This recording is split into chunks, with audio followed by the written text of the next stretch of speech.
There we go. Okay. I'm going to start out with a song that's a prayer. I'm Norman, by the way, for those who may be viewing this afterwards. There is a light inside of me, and it keeps shining inside of me. There is a light inside of me, and it is part of eternity. And it's my prayer, just beyond me. My life's a prayer, just beyond me. How good to know, how good to know. It sets me free. It sets me free that I am praying now, just being me. There is a love inside of me, and it keeps loving inside of me. There is a love inside of me, and it is part of eternity. And it's my prayer, just being me. And I'm going to say, and it's our prayer, just being we. How good to know. It sets us free because we are praying now, each one of us, by being me. Each one of us is me. There is a joy, we can say this, inside of me.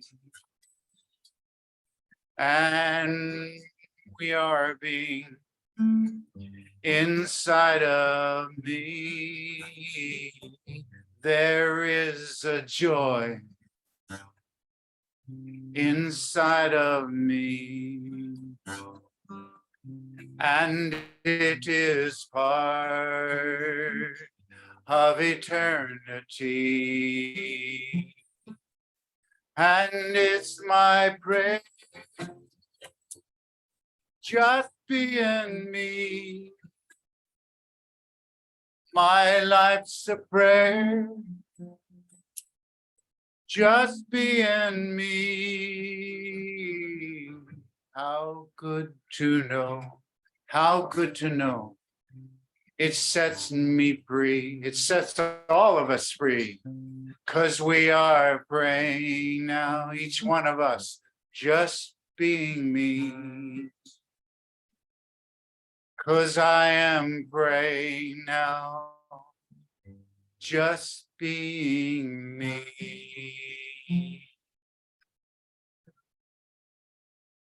And that's our prayer. And you notice I kind of got the me and the we confused, because really we are all one. In fact, the talk today is called We're All Different, as I could tell with all that repartee going on before the service started, that we're all different. But at the same time, our purpose, for one thing, obviously brings us together and reminds us of our oneness. But irregardless of who we are, what we are on this planet, in this universe, We are all one. So now I'm going to start that talk. And of course, we are all one. Boy, it's the right place to talk about oneness, because oneness is another name for unity, right? Yeah. And I'm at the Unity Church in Clifton. I have to give my wife, Patty, much of the credit for this talk.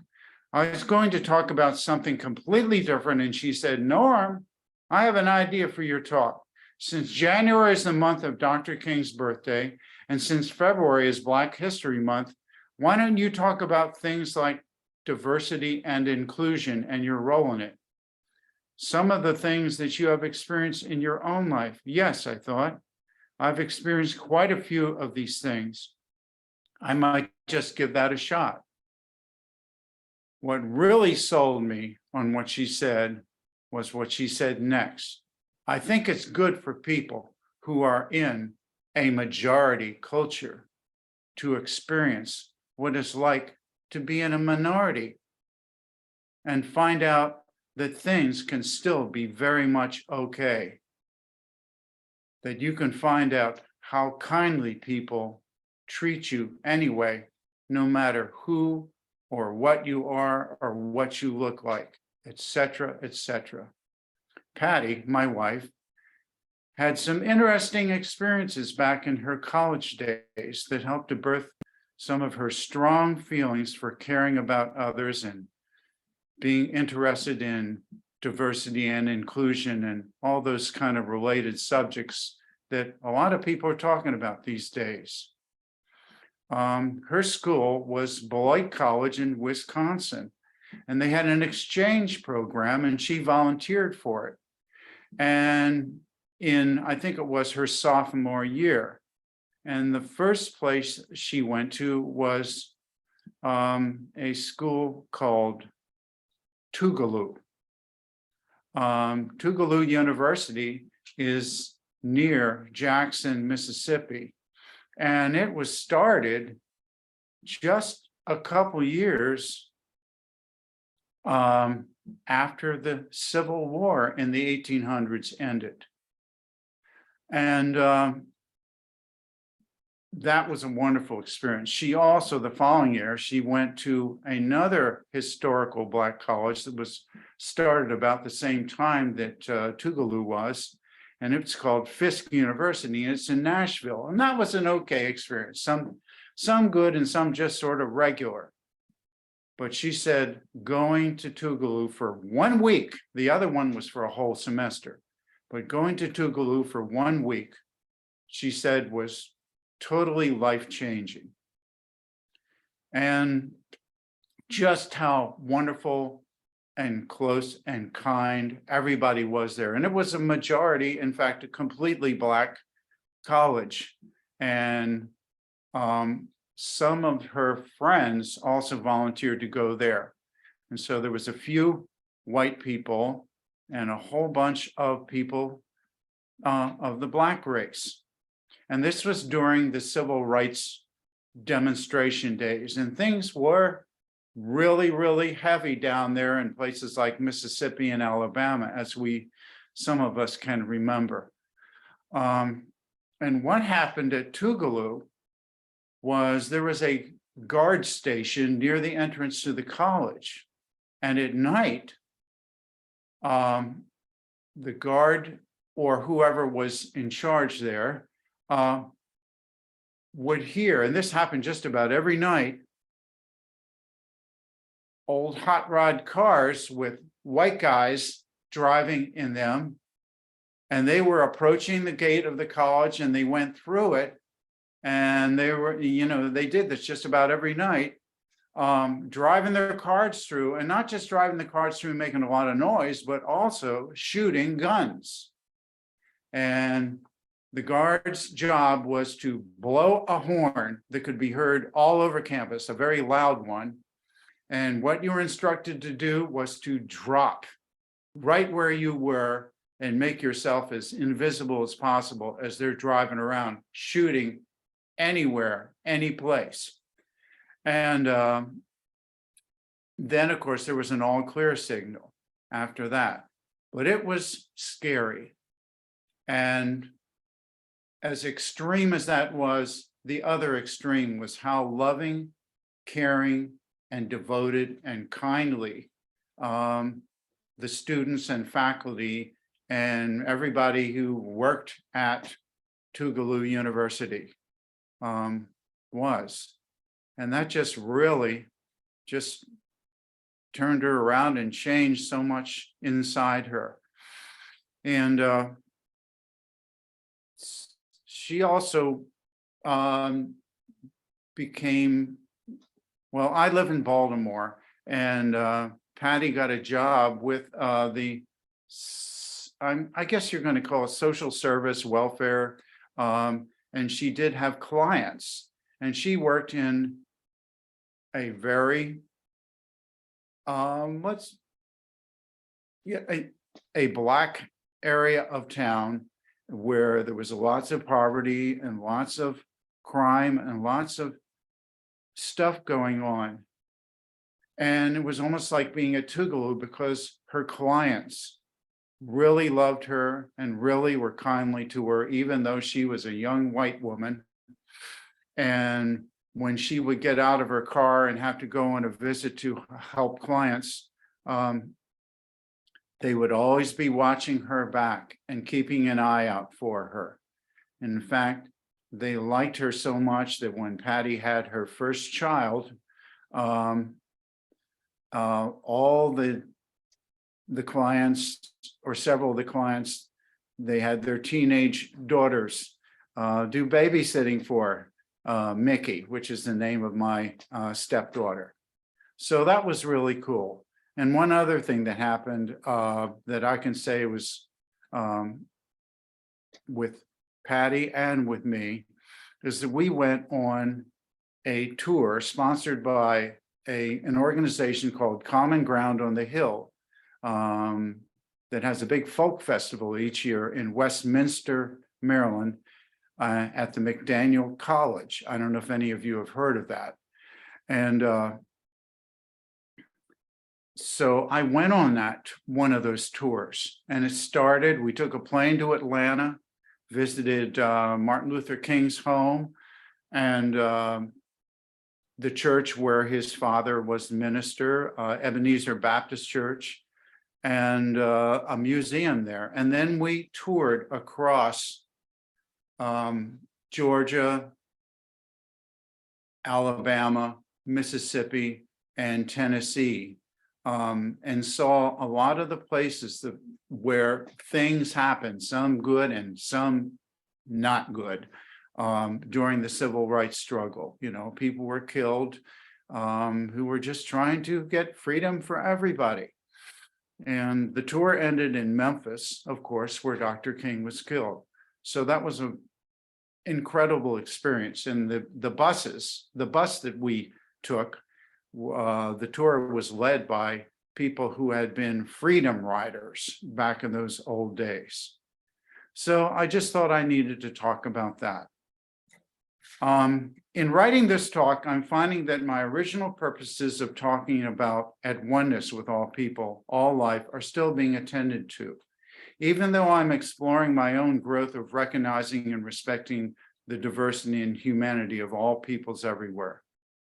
My life has been preparing me with brief and not so brief experiences of being immersed in other cultures and really enjoying those that I am with and treasuring those people, those other cultures as true friends, learning to respect them and care for them and finding that they respected and cared for me too. Mom and Dad, when I was a kid, did the best they could and for what they knew for my two brothers and I. Not perfect, but who is? Parents are teachers, yes, but mine were my first spiritual teachers. Like the kindness and respect things, I can remember when Dad picked up, I should say Mom and Dad, but Dad was the driver, picked up some young Black kids who were walking home, and which probably was a couple miles away. Picked them up because we would do that with hitchhikers back then, because It was different than it is today to pick up hitchhikers. It was a few miles, and so mom and dad started talking to them, just regular conversation. My brothers and I sat in the back of the car and just stared and listened. We didn't know what to say or what to do. I was fascinated by the little girls, and these were little black girls, pigtails. I said something innocent. I don't remember what it was, but I do remember that when I got home, mom and dad came over and walked over to me, and I got a severe talking to both of them about respecting people of other races. I remember how embarrassed and ashamed I felt. I didn't really mean to do whatever it was, but mom and dad were kind of thinking that I may have been talking about some things that were just wrong, or even thinking about it. I don't know. My school was difficult for me. My parents were both art teachers in a well-known private school in Washington, D.C. My brothers and I attended that school. That was part of the payment package for teachers, free tuition for their kids. It was hard keeping up with kids in your class whose parents were quite well off. Some of the classmates I enjoyed the most, however, were the kids from different countries. Some of them were my best friends at the time. There was one guy in fourth grade. His name was Tongnoy Tongchua, and he was from Thailand. And then there was my friend Ricardo. He looked mixed race, and he was from Puerto Rico. And there was a young lady from Japan. Of course, a few years ago, we had been fighting Japan, the US had. Then there was my friend Tariq from Pakistan, and a classmate from Sweden, and another classmate from Scotland, all different countries. But there were no Black kids in school, in this private school. And my class was the last class not to have Blacks in our school. School felt it had to gradually introduce them. Of course, there were Black people who worked there, and they were doing things like maintenance and being custodians. And I was friends with a lot of them. I enjoyed them, and they enjoyed me. I went to college out in southwestern Ohio for a few years, about 2.5 years before dropping out of college for a while. Later, I went to another one. My world opened up immensely at college. My new friends came from different parts of the US and the world. Many were Black. Many more were more liberal thinking than I was at the time. My mind kept changing and expanding. I got involved in the peace movement. I started writing poetry and songs and played my songs in the college coffee house. One of my best jobs was working at one of the college farms, the hog farm. This was my school was one of its specialties. It was an agricultural college. At least it had had a lot of farms and taught students about farming, some students. And anyway, working at the hog farm was hard work. Yes, it was smelly, but the Black manager and his family were incredibly nice people. They would let me share the lunch they had cooked. We had good conversations. And one of the sons, we became good friends, and we actually toyed around with the idea. He and I and another friend, I think he was Black too, we were thinking of starting a rock band. We practiced for a little while before we just moved on to other stuff. The Vietnam War was going on, and I also was rejected by a long-term girlfriend. My solution was to drop out of school and hitchhike out to San Francisco with another student who was dropping out. I heard that there were lots of sympathetic people in the San Francisco area that might be able to help me avoid the draft. I got my rejection from the military, and in a few months, I was on the road, hitchhiking up and down the West Coast and working different jobs such as dishwashing and fruit picking and other labor jobs. It was not glamorous. It was merely what I felt driven to do. I was just kind of in survival mode. But I sure met a whole variety of different people, including Native Americans when I was out west. I remember when I was wandering around Wenatchee, Washington, with very little money, and a Native American guy walked by me, smiled, and he invited me to visit his family where they were having beer and cheese, both of which I like. We laughed, we talked, we sang country songs. I borrowed a guitar, and of course I love country music. And I ate and imbibed just a little bit. I didn't get drunk. I didn't really go crazy. And I was just there for a couple of hours. And it was really, I'll have to tell you, the best beer and the best cheese I've ever had. It was wonderful. After a while, I moved back to Virginia and the DC area. I had a girlfriend and we traveled in a VW van. You know, we stayed together for a while and then we decided to get in a van and travel around the country. We started in Virginia, my home in Fairfax County, and we went down to Florida to pick oranges. And I worked with a crew there. There was just a few of us. We became real buddies. And we could joke. And, you know, if you're buddies, you can joke about things that you wouldn't necessarily joke with a stranger that you had just met. You know, we understood each other and nobody was being disrespectful or anything like that. And one day, it was probably me who said this. Here we are, just the 4 or 5 of us. And there might have been 5, I'm not sure. One redneck cowboy, who was the boss, a black man, an old man, and a hippie. That was me. There might have been someone else who was Hispanic too, because, you know, there's a lot of Hispanic people that have been, you know, since the Cuba thing. So anyway, we continued when orange season was over, we continued our traveling across the country. And, you know, we went through places like Mississippi and Texas that we were thinking, oh gosh, with our long hair, they're going to really hassle us. But you know something? We were fine. We just met the right people. Nobody bothered us except for one tractor trailer truck that tried to run us off the road, but they didn't succeed. But the bus broke down in Arizona, just outside of Tucson, on top of a mountain.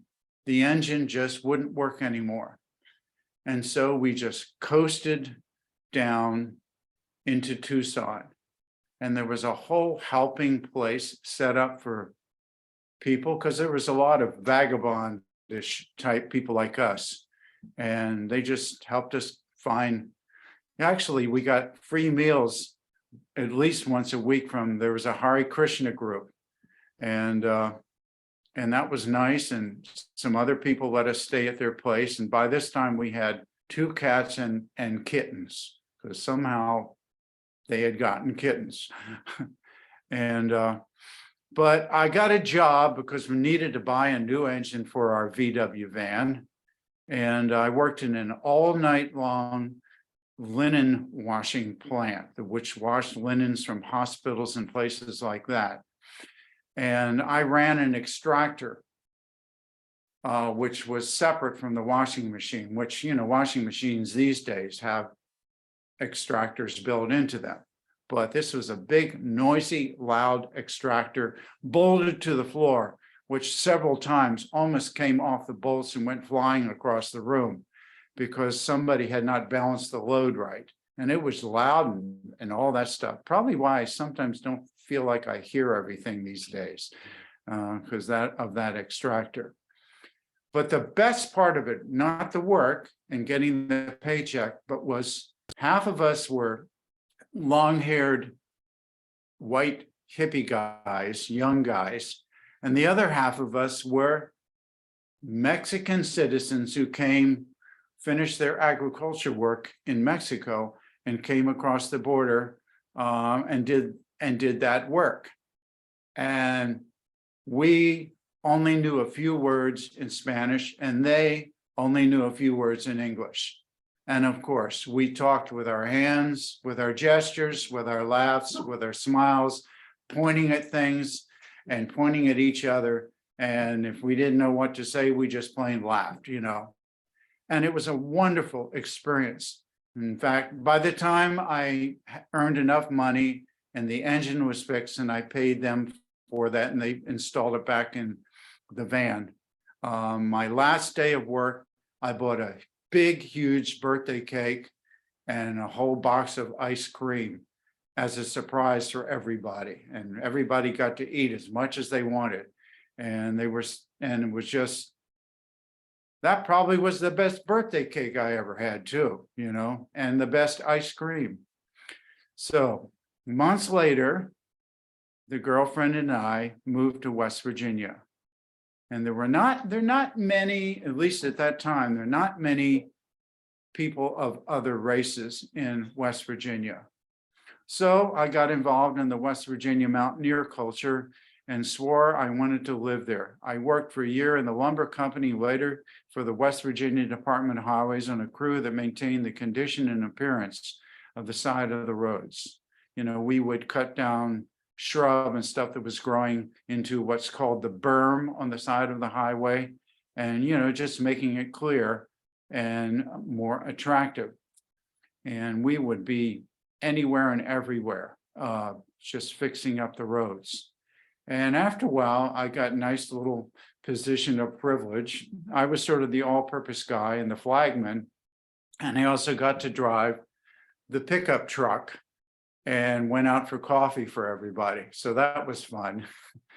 And, you know, I love these guys. And one of the guys, I kept on seeing him. I'd come back to Elkins, West Virginia, and see him at least once or twice a year.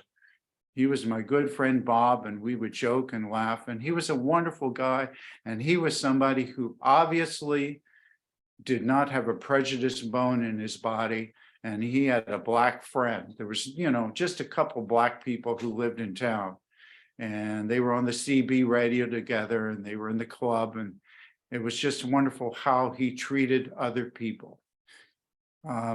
So you learn sometimes about people that you think you have them boxed in. Oh, they're nice guys, but only nice guys to white people like me. No, he was nice to everybody, you know, as long as they were nice to him.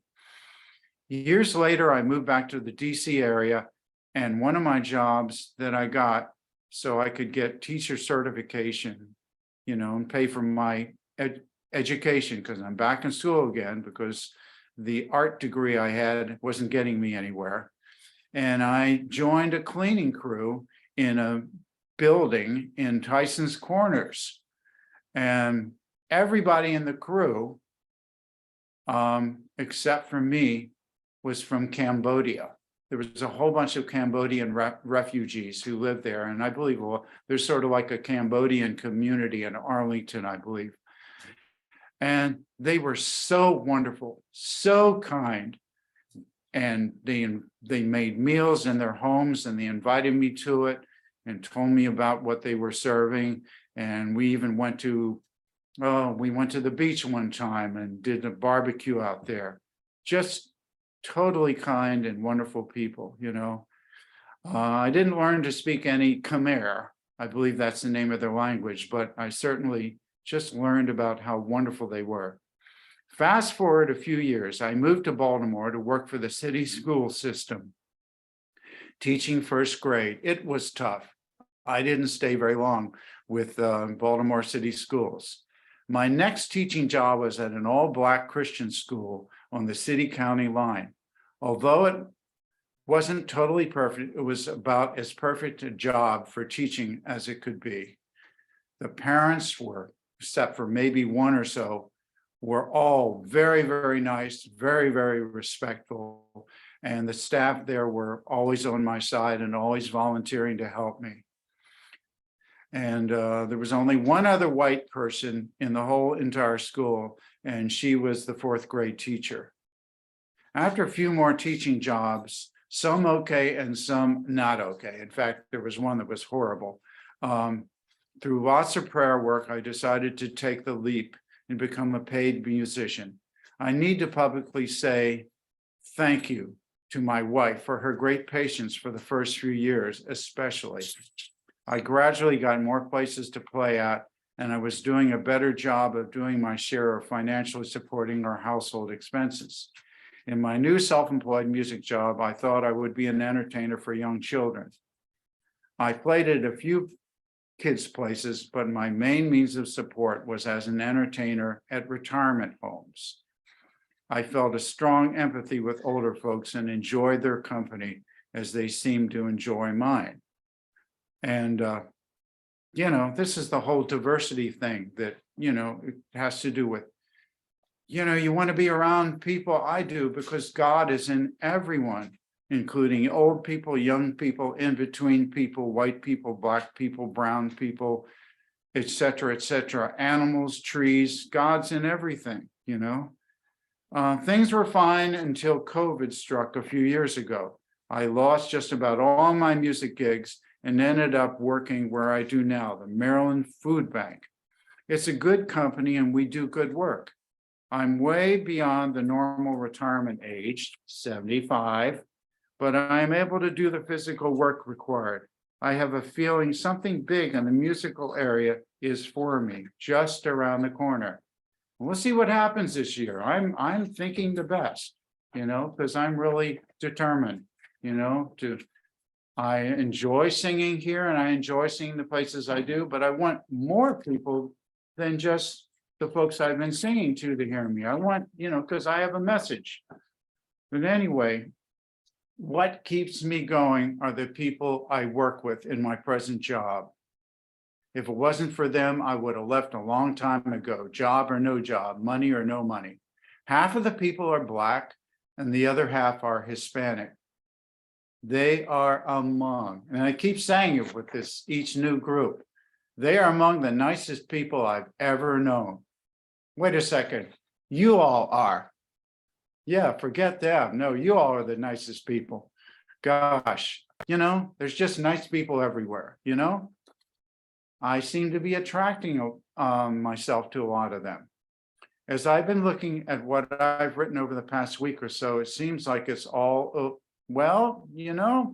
I've been accused in the past of being all over the place. Well, you know something? I don't know if I am. I'm talking God's honest truth and what's happened to me, and I'm proud of it. Proud of hitchhiking around and proud of having different jobs and all that, because I have learned so much, I'm not kind of like a guy who has lots of facts and figures like lawyers and doctors, whom I respect for what they know and they can do, but I've got my own stuff. Each one of us does, no matter what we do. And what makes it special is who lives inside of us and the fact that we are one with that entity, that eternal entity. Before I close out, I have to mention my beloved neighborhood in Pikesville, Maryland. As you enter the neighborhood called Ralston, it says, "Welcome to Ralston, one of the oldest neighbors in Pikesville." And Pikesville is just around the corner from Baltimore. Our house is one of the oldest in Ralston. It was built in 1907. That means I am sitting right now in a house that's over 100 years old. I've lived there since 1988, and it has grown. The neighborhood has grown in diversity since then. It used to be just all white people, seriously. And there were some Jewish people too, including my wife. Now it is much more of a melting pot. And as far as I know, most of us get along. I have seen Black people, I've seen Hispanic people, seen or met, I should say, with all of them. People, the way they're dressed, they seem like they are Muslims. And I've seen a couple Asian people, just all kinds of people representing all kinds of different races and cultures. And I have to give a special thanks to my dogs, Rosie, Jack, for Jack is sitting right next to me. And I found him one time, right in front of my house, and he didn't want to go away. I have to thank the dogs for introducing me to many of my current neighbors and friends. They help so much when I don't know what to say to anybody. It's so nice having a dog with you if you're tongue-tied. And by the way, another thing that helps is this guitar. It helps to get to know people. So I have some really good props that I take along with me. So I don't know what time it is. It's still morning. Okay.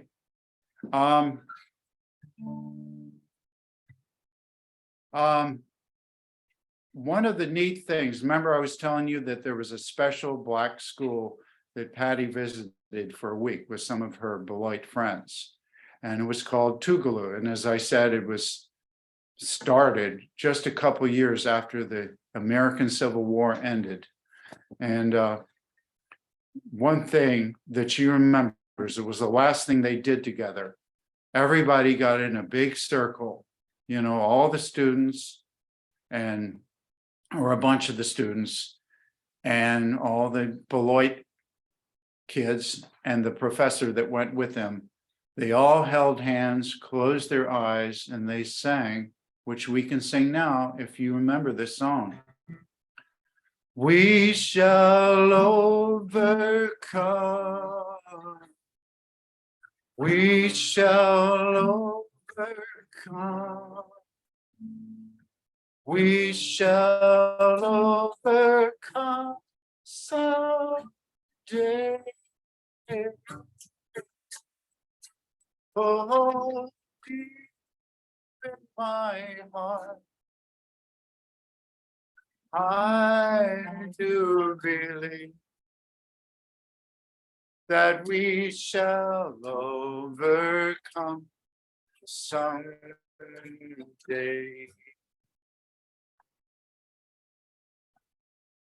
We shall live in peace. We shall live in peace. We shall live in peace someday.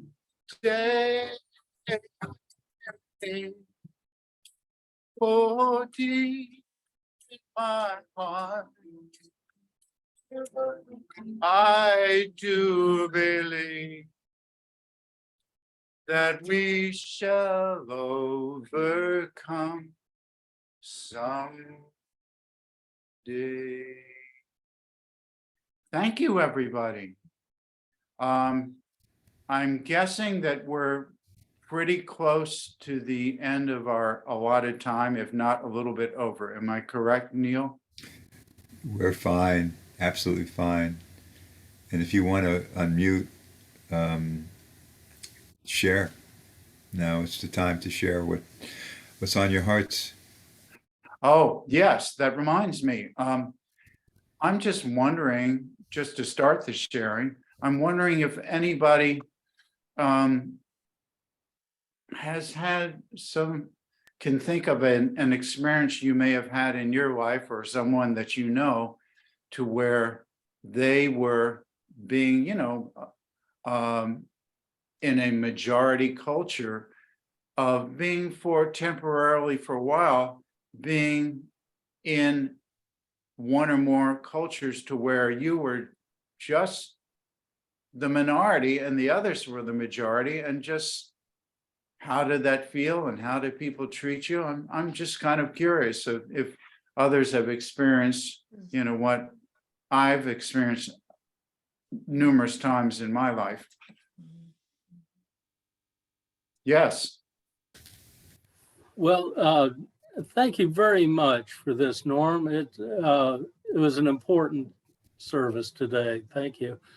And when I was in college, I was working summers, and when I got out of graduate school, I hustled trash for the city. So I was the educated white kid on the trash truck with ex-convicts, and of course, just about everyone else was black. So Yeah. yes, I've been in that situation, and it was fine. We got along great. So Yeah. and in a broader context, I was growing up in Fairfax City, and at the time, not that I noticed too much, I wasn't a very bright kid, but a lot of the businesses still did not allow black people in them, and there was a continuum.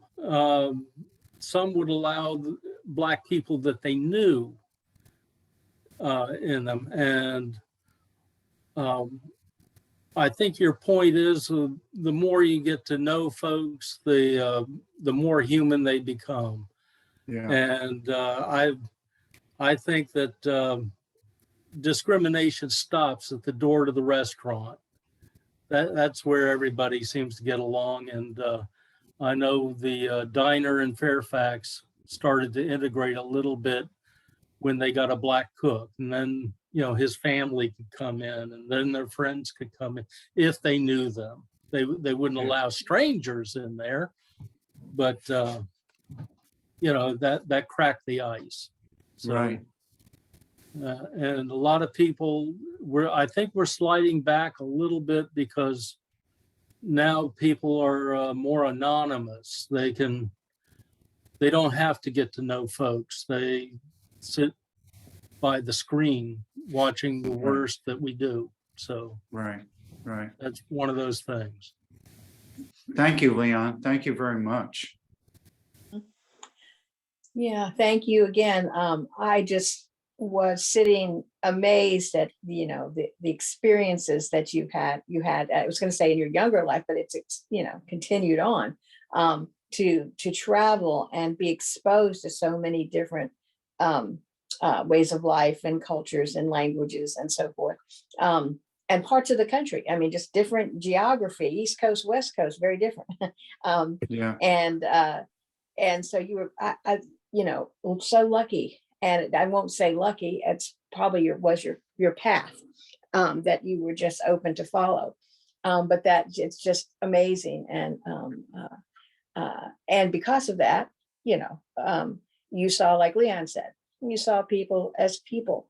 And Right. as far as mine, in work, I've had, most of my jobs have been like helping professions. And so sometimes I was like a group leader, and I'd have different groups of people that I might, it might be all people that were on welfare, all people that were had children with Down syndrome or Right. so forth. But I think the biggest surprise to me how easy it was to integrate into a group was when I worked for the criminal justice system. Mm. And I was pretty autonomous. We didn't, you hardly ever saw any other officers because we were in the field. We were parole officers and officers of the court. And that was, to me, because my family is pretty countrified, and I'm growing up in Fairfax County, I was already used to people that were different than the people that I went to school with and all. In fact, very early in school, our teachers told us that we put the accent on all the wrong syllables. We would get it wrong because, we play a guitar, we'd see the police, it was always wrong. Yeah. Yeah. And That's so, interesting. I already had these two groups going, but I never been around a lot of people who were felons, people who had Yeah. killed people who, robbed stores, people who, beat people up. And it didn't take very long before I was comfortable, because when we got together individually, I would see, oh, they're just a person. They're just a guy. Here's his wife. There's his kids. I got to make sure that he doesn't beat him or whatever. But, that they're people with their own issues and their own concerns. And I never saw that before. They were a group, just a group of people that I didn't know anything about. And scary. right? And they got comfortable with me. One time I remember I'd locked my keys in the car outside of a guy's apartment building. It was about 10 o'clock at night, and I was just doing a drop in on him. And when he just opened the door and let me in, there's a bunch of guys sitting around a table smoking dope and playing cards. And I said, anybody here know how to break into a car? And they all raised their hands. I said, okay, but it just changes your perspective on everything. My scariest moment with race stuff was that I was very comfortable growing up. The man who watched us a lot of times when we were kids was an older Black man. Mr. Harvey was available because he was older and he worked just piecework, and he could come in and babysit us. And so I was not uncomfortable with Black people, even though there weren't a lot. And when I was in school, our schools were segregated in Fairfax County. And even when I started high school and they were integrated, there weren't very many Black kids. Mm. So I was in the police academy in Waynesboro, and maybe in the 70s, I guess, in the 70s. And I was going with the officer that I was paired with, and we went out to eat. And he was from Portsmouth, and he was Black. And when we got into the restaurant, we ordered our food and all, and some guy, like two guys came and pulled their guns on us. Wow. And told us to leave the restaurant because you're not allowed to sit, races aren't allowed to sit together in their restaurant. And he took off like that. He was gone. As soon as I think he saw the gun flash, he was out the front door. But some guy walked up to me and gave me a gun and said, defend yourself, and I said, I'm not taking a gun, I'm not taking your gun. I'm just going to go try and find my friend. But how scared he was. We drove up and down the roads, calling his name, trying to find him. Hopefully nobody did anything to him. And finally he came walking out of the woods, and got it. Wow. We went back to the barracks, and didn't go out to eat anymore. We said, I think this food they serve here is actually pretty good. Wow. But that's the day that I identified more with, because I would say, why is this guy so scared? We're all being nice to him or whatever, but he's very weary of us. Well, that's the kind of circumstances that we don't always see, what happens to people. I had a weird family because my white family from down in the South is probably one of the few families that continue to have crosses burned in their front yard because of the Ku Klux Klan, burning by my family's attitudes toward things. They would get those burned. So a little bit of familiarity with some of these groups. But anyway, I really appreciated the positive feelings that your talk gave today, and your voice. I love to hear your voice. And it reminds me of being in college, sitting around, everybody playing their guitars, and I've been trying to find a place to say that I've been doing another study which talks about the sermons of Dr. King. And it's nice to remember that all this really just comes down to a choice to reach out your hand. Wow. Sometimes it can seem leveled more complicated than that, like 3D chess, and you feel like that's good, Zach. You put it simply, just a very simple way. It's a choice that we're making. But I thank your wife for pushing you in that direction. I really enjoyed hearing your story. No, thank you, Jody and Zach. That was really I'm so glad I asked that question. I'm glad you, yeah, that, I loved hearing your experiences too. Mhm. Yeah. It was very enlightening conversation and a beautiful view of who Norm is, that we got to know you on a much Mhm. closer, more personal level. So thank you for sharing your life with Yeah, us. There's, of course. you know, beer and cheese is always better in the crowd that you feel comfortable with. Makes the beer and the Mhm. cheese Mhm. even that much more delightful. um, I remember even working for Xerox. We had a black specialist, and we had to go visit a machine in Harlem.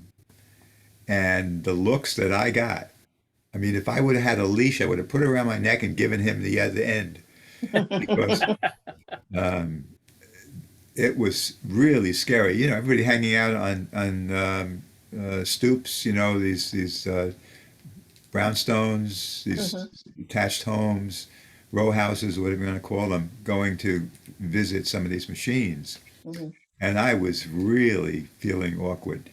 Just, I mean, they were staring me down like, get out of our neighborhood. Mhm. Mm, You know, Mhm. I mean, so this was not that long ago, right. really not that long ago. So I Yeah. really appreciate your message and I appreciate you sharing everything that you Right. shared. Yeah.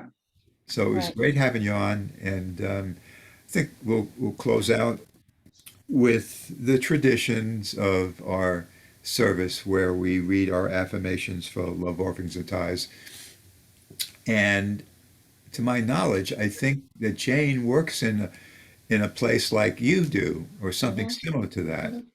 And so Mm, she couldn't make it today because she had another Zoom meeting with family. So right. Mhm. she apologized, but it was a beautiful talk. Right. And people who haven't been here will get Mhm. the recording. Now, I don't think any of us saw any closed captions. No, but Mm, I did see a message though that Yeah. came up that said, um, these transcripts will be made available to blah, blah, blah. And so I don't know whether it But was I need that to it would learn be more about how afterwards. to do that. Yeah. But it's like that was my thought that maybe afterwards you'll get a transcript of what we said. I Yeah. don't know. mm, Yeah, it just while you're a great storyteller too, and while you were telling us, I mean, I just envisioned some of the things that I did as a teenager working in Bohack's Bakery in Queens, Jamaica, Queens, right. New York. Mhm. And Right. they did Mr. Big, you know, and the Little and the Rye Bread, Levy's Jewish Rye. So it was a house that that just changed the paper and it went to Levy's, and some of it went to Bohack Bakery, and some of it went to, you know, the other. And I was one of my jobs was to be at the end of the oven where the conveyors came out, Mhm. and these Yeah. heavy pans of, you know, it was like hot and still a little bit damp breads. I had to pound the thing down to loosen the bread from the pan, and then Yeah. stack them, and then get back. It was like an I Love Lucy episode with too much chocolate coming on the, and I kept getting back up, and I mean, I was on there for an hour, right outside the oven in the summertime without air conditioning. Mhm. You know, so Wow. and there were all kinds of people there, of all, you know, Spanish and blacks, and I remember we had a conveyor with just people doing different things. We did the Entenmann's cheese Danish, which we loved. Mm, Mhm. And we yeah. had a guy without any gloves on with a big bowl of sugar, grabbing the sugar and pasting. You know, he would run his hand over it, and then every once in a while, he purposely drop one of these things off the conveyor, and we call that cripple. And that basically, unfortunately, meant that now you could eat that piece of strudel because it couldn't be served. It couldn't be, you know, sent to the store for consumption. So we would be filled with cheese Danish and sugar Danish. I mean, it's just, and everybody would take turns knocking it off the conveyor belt. They'd be on the floor. They'd be in the pan, so they weren't dirty. But Yeah. you know, it's just a camaraderie of taking lunch with all these people and getting to Mhm. know them. Yeah. And even when I was in Israel, worked on a farm. It was pretty hard work. I mean, really hard Wow. work. And you're talking about, I was raised Jewish, so I'm a Jew within a Jewish environment, and there was a lot of friction between the Jews in the United States and the Jews in Israel. They didn't like it, Yeah, you know, and yeah, it was called a kibbutz, but I was kibbutz, yeah, kibbutz within sure. 1 week. Yeah, It was extremely hard work, and the children even slept in separate barracks from the parents. The parents had apartments. They say goodnight, and the children slept together in different building. It was very interesting life, but just a lot. I mean, I'm listening to you, and all these stories are coming in. Wow, Mhm. hard work, just like you, Leon. Really hard work. You get to meet these people. They're human beings. You're not, and my mother taught me, nobody is better than you based on what they do. And you are not better than yeah, anybody else based on who you are, what you do. We're all one. right, Just- right. That was Well, your that's message great. that Yeah. I got today. So thank you so much. And I'll do the And prayer. thank you, Neil. That was great hearing that. It's just everybody's an individual, and but we're all one. That's kind of what I was trying to say. Mhm. Yeah, I want to talk to you about Israel sometime. I didn't live there, but I was on a 2-week tour, and it was a great tour because it wasn't just hitting all the places like the Dead Sea and going up that mountain where Masada. yeah, right, the Masada. I went up that, but there were some other alternative things we did. Yeah, And we'll I talk was the about that. only non-Jew in our group, so I got to see some of the Jesus places, because they did that for me.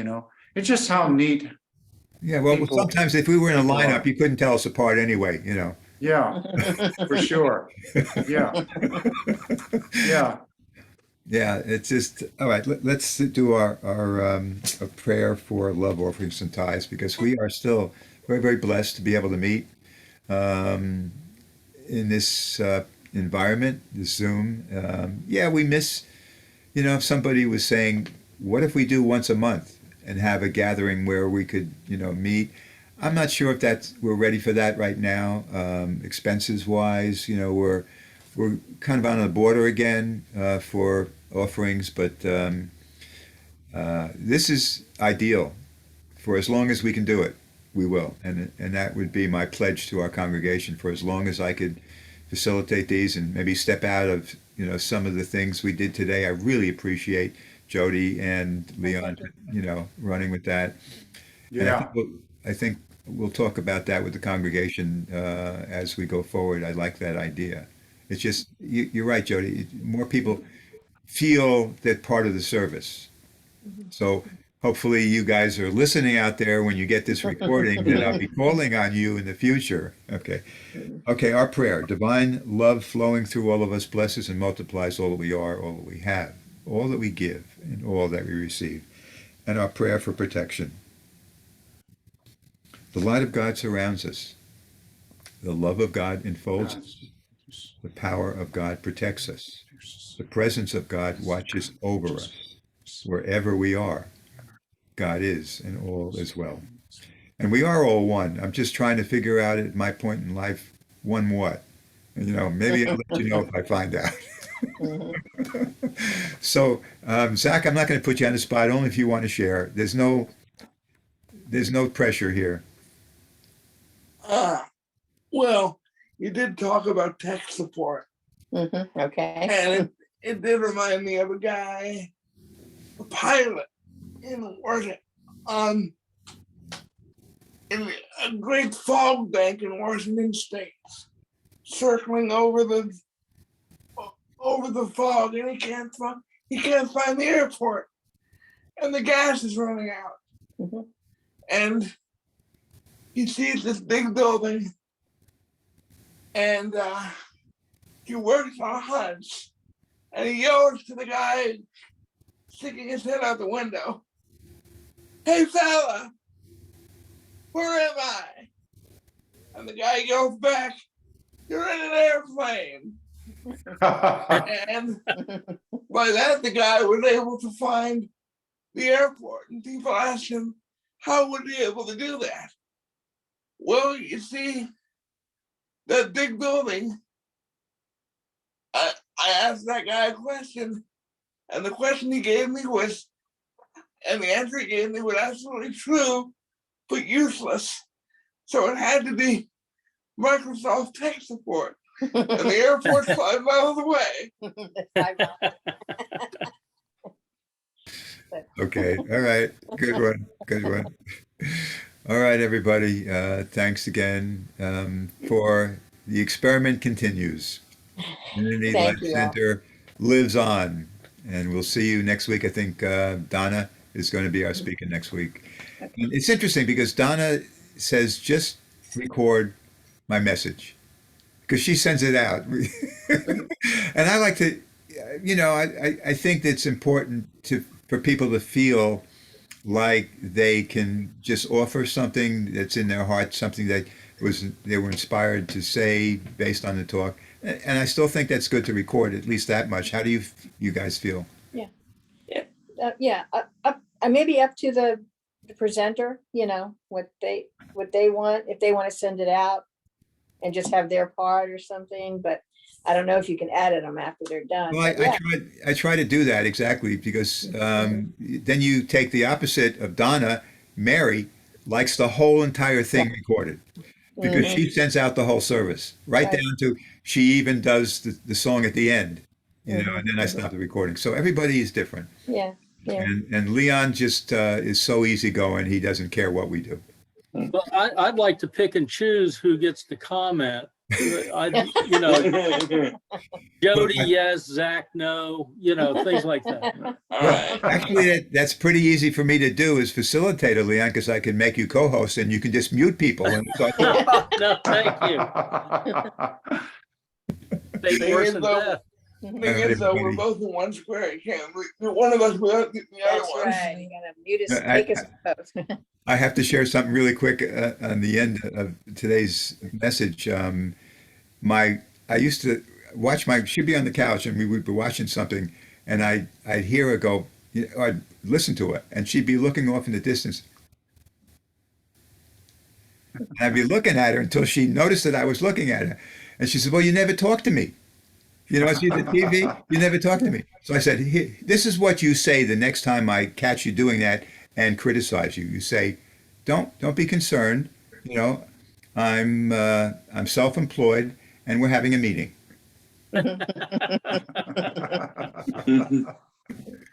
So I gave her permission to use that line every time I try to criticize her. So that being said, thank you so much. And I didn't even stop the recording. Interesting. Now you've got that on record. Uh-oh. Oh, geez.